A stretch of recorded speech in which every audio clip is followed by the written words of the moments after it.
Hey there, my name is Amir, and today we are going to take a look at something that I'm sure all of you must have wondered at one point or another. What exactly are ARM CPUs? Well, before we get to what ARM CPUs are, we must first take a look at what exactly the CPUs in your regular laptops are. Most laptops use x86 processors. x86 is basically the language that the CPU speaks. It is an assembly language that takes programming language and translates it. It was originally for the 32-bit OS used by IBM. But what is 32-bit? A 32-bit system can access 2 to the power 32 memory addresses. That is 32 that is 4 gigabytes of RAM. But the more modern 64-bit system can access 2 to the power 64 memory addresses, which is 18 quintillion bytes of RAM, which is basically a lot more than the 4 gigabytes of RAM that a 32-bit system afforded us. 32-bit systems are usually for one-core CPUs. 64-bit CPUs come in dual, quad, and octa-core versions. There's also the AMD Threadripper class of workstation CPU, which has 64 cores, and in the Zen 4 architecture, it is rumored to come with 128 cores. That too uses a 64-bit OS. The AMD Threadripper class CPUs are not what we mere mortals speak of yet. Now, to understand the bit system, try imagining one bit as one person. This person can display only two numbers to us, 1 and 0. This is binary. Now, this person can show us only two combinations, 2 to the power 1. Now imagine you have two people doing the same thing, showing us 0 and 1. These people can show us 2 to the power 2 combinations, that is 4 combinations. The more people you add, the more combinations you get. Now this is a very basic analogy for 32 and 64-bit systems. Now that we've understood what basic CPUs are, let us take a look at the ARM processors. Advanced RISC machines, which are a family of reduced instruction set computing, is an architecture that can be configured for all various types of systems. ARM architecture system includes system on chips, also known as SoC, and system on modules, also known as SOM. These incorporate different elements such as memory, interfaces, radios, and various other things that go into any mobile computing device.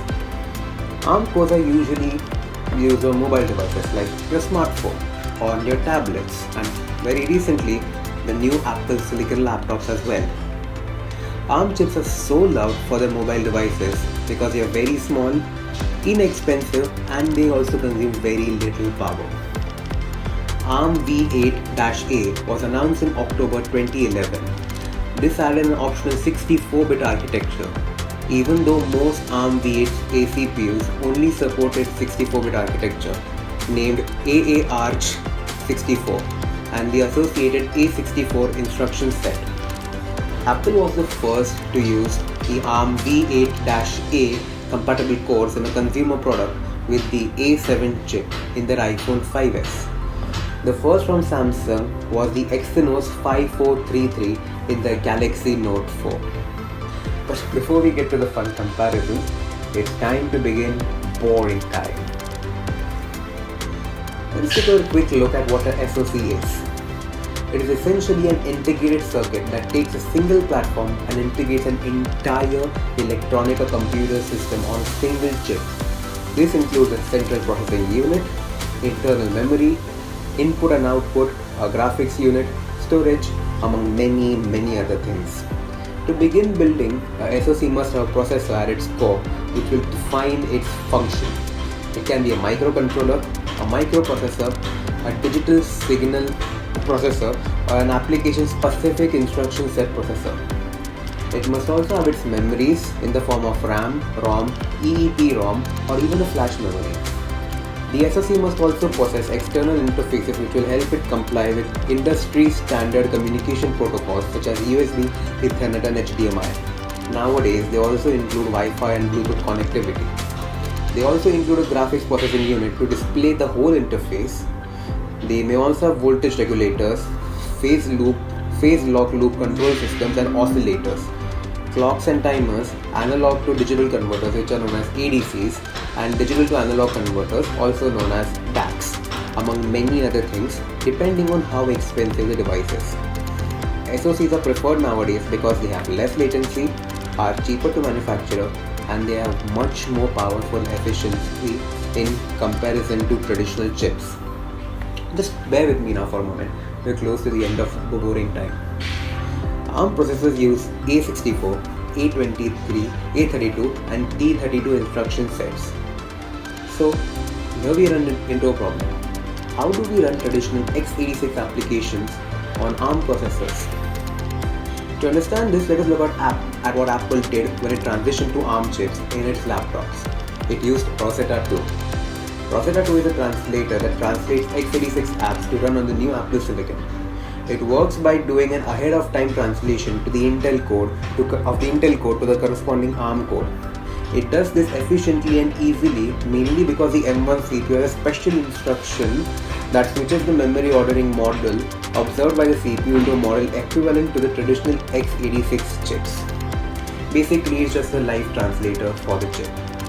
This does affect the performance a little bit, however, but we'll get to that part later. Now, finally, that concludes boring time. Now, that brings us to the brand new Apple Silicon. Yet again, Apple Silicon has been out for a very long time. The most powerful ones before the M1 being present in their iPad Pro lineup. The iPad Pro 2020 had the A12Z Bionic chip with 6GB of RAM, up to a TB of SSD, 8 computing cores and 8 graphics cores. The M1 is just that, just a lot more powerful. Now, Apple isn't the first company to make ARM-based laptops. Microsoft released their Surface Book X before the M1 MacBooks, but since nobody cared, we can clearly see that it was a massive flop. What makes the Apple Silicon so great is the software. macOS is very fast and efficient. That paired with a well-engineered chip makes for a hell of a laptop. Apple perfected their ARM architecture in their iPhones and iPads, and then just basically expanded on it. With the new M1 Pro and M1 Max processors, Apple used the same 5nm architecture, added 2 cores, and increased the number of graphics cores significantly at that. They also increased the RAM significantly from up to 16GB to up to 64GB in the M1 Max. What significantly boosts performance in these new chips is that the new chips have only 2 efficiency cores and the rest are high performance cores. You can either get the 8-core or 10-core version, and in both there will be only 2 efficiency cores. The M1 had 4 performance cores and 4 efficiency cores. These together performance core consume more battery but also output a lot more power. The efficiency cores use a lot less battery but they also output less power. The efficiency cores are perfect for light tasks, but the performance cores are what really gives the laptop its power. So this is basically what ARM is in a nutshell. If you'd like to hear more about ARM, please do comment in the comment section below, and please like and subscribe to have more content coming your way. Thank you. This was Ameya and I hope you enjoyed this video.